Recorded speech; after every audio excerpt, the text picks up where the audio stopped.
जी हाँ, स्वागत है आपका। इसके तीसरे पार्ट में अब तक 45 अति महत्वपूर्ण प्रश्नों पर हम अभ्यास कर चुके हैं।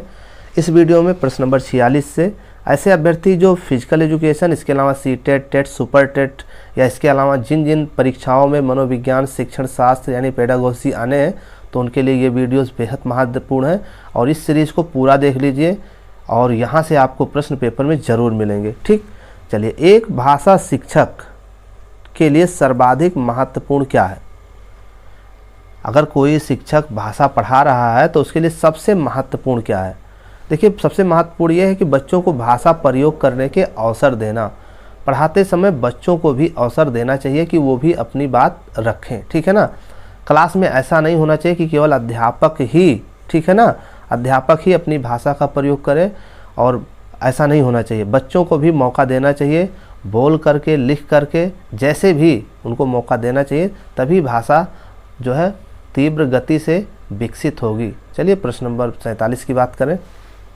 भाषा किस प्रकार का विषय है? ठीक है, तो भाषा एक व्यवहारिक विषय है। ठीक, भाषा किस प्रकार का विषय है या एक व्यवहारिक विषय है।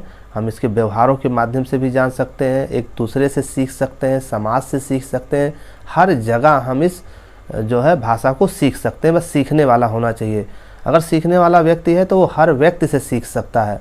जिसको नहीं सीखना है उसके तमाम प्रकार के बहाने हैं, और जो बहाने बनाता है वो कभी जीवन में कुछ भी सीख नहीं पाता है। ठीक है ना, तो एक व्यवहारिक विषय है, हमें हर किसी से सीखना चाहिए। ठीक, चलिए प्रश्न नंबर 48 है कि द्वितीय भाषा के रूप में हिंदी सीखने का मुख्य उद्देश्य क्या है? ठीक है ना, क्यों हिंदी सीखना चाहिए? द्वितीय भाषा के रूप में हिंदी सीखने का मुख्य उद्देश्य क्या है?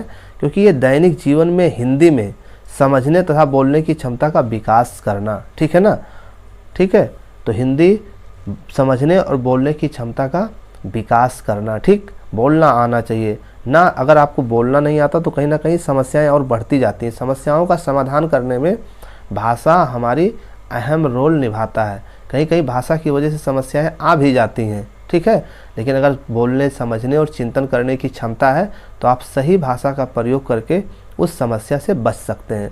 सारी समस्याएं सिर्फ किसी चीज़ की कमी से ही नहीं है, भाषा की अपरिपक्वता की वजह से भी बहुत सी सारी समस्याएं उत्पन्न हो जाती हैं। ठीक, इसलिए भाषा ठीक रखिए।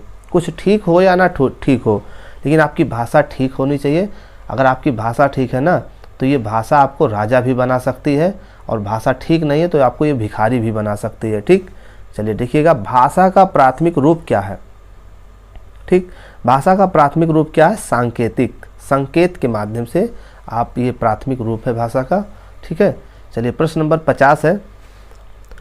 तमिल भाषी राहुल कौन सी भाषा बोलता है? तमिल भाषा बोलता है, और भजन को भजन कहता है।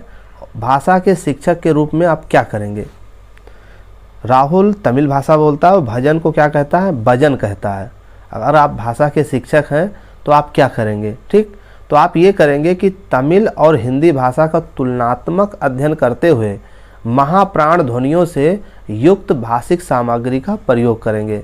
ठीक है, इससे उसका उच्चारण ठीक हो जाएगा। ठीक, चलिए प्रश्न नंबर 51 की बात करते हैं। राजभाषा का क्या तात्पर्य है? राजभाषा, ठीक है, इससे क्या तात्पर्य है?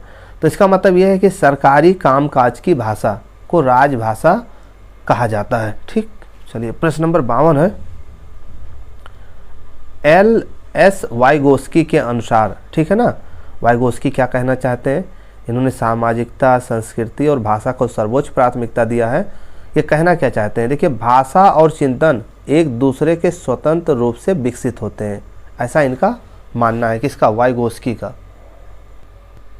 तो वाइगोस्की का मानना है कि भाषा और चिंतन एक दूसरे से स्वतंत्र रूप से विकसित होते हैं। ठीक है ना, तो जिसके अनुसार जो कथन दिया गया उसके अनुसार वैसे ही पूछा जाना है। चलिए प्रश्न नंबर 53 देखिएगा क्या है। जब एक भाषा के अंतर्गत इसके कई अलग अलग रूप विकसित हो जाते हैं, ठीक है ना, एक भाषा के अंतर्गत इसके कई अलग अलग रूप विकसित हो जाते हैं तो उसे क्या कहते हैं? तो उसे कहते हैं बोली।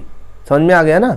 जब एक भाषा के अंतर्गत कई अलग अलग रूप विकसित हो जाते हैं, एक ही भाषा के कई रूप हो जाते हैं, तो उसको बोली कहते हैं। और ये क्षेत्रीय भाषा होती है बोली। थोड़ी थोड़ी दूर पर जो है क्षेत्रों में इसका रूप बदल जाता है। ठीक, होती एक ही भाषा है, लेकिन उसका जो क्षेत्र होता है ना, क्षेत्र वाइज, जैसे किसी ज़िले में कोई और भाषा बोली, तो भाषा एक ही है, हिंदी है, लेकिन उसके कई रूप हैं, उसको बोलते हैं बोली। थोड़ी थोड़ी दूर पर जो है थोड़ा सा लैंग्वेज में जो है बदलाव देखने को मिलता है। चलिए प्रश्न नंबर 54 है, मौखिक अभिव्यक्ति में नहीं होनी चाहिए। ठीक, बोलते समय क्या नहीं करना चाहिए? मौखिक अभिव्यक्ति में नहीं होनी चाहिए। क्या नहीं होना चाहिए?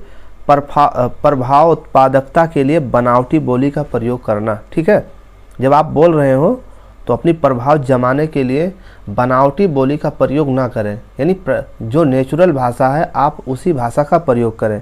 आप उसमें अपने हाव भाव और जो आपकी बॉडी लैंग्वेज होती है उसमें अच्छे से प्रदर्शित कर सकते हैं। तो अपना प्रभाव बनाने के लिए बनावटी बोली का प्रयोग ना करें, जैसे आपको आता है वैसे बोलिए। ठीक है ना, बहुत ज़्यादा उसमें कुछ करने की ज़रूरत नहीं है। ठीक, चलिए प्रश्न नंबर 55, भारतीय भाषाओं को संविधान की किस अनुसूची में शामिल किया गया है? तो सही जवाब अष्टम। ठीक है, 8वीं अनुसूची में। और प्रश्न नंबर 56 है कि रीता ने पाठ को पढ़ाते हुए जीवन को जिंदगी पढ़ा, ये किस ओर संकेत करता है? ठीक है, तो इसका मतलब ये है ना कि वो अक्षर पहचान की बजाय अर्थ को समझते हुए पढ़ रही है। ठीक है, इसका मतलब यही है। और भी महत्वपूर्ण प्रश्नों पर चर्चा इसके नेक्स्ट वीडियो में। धन्यवाद।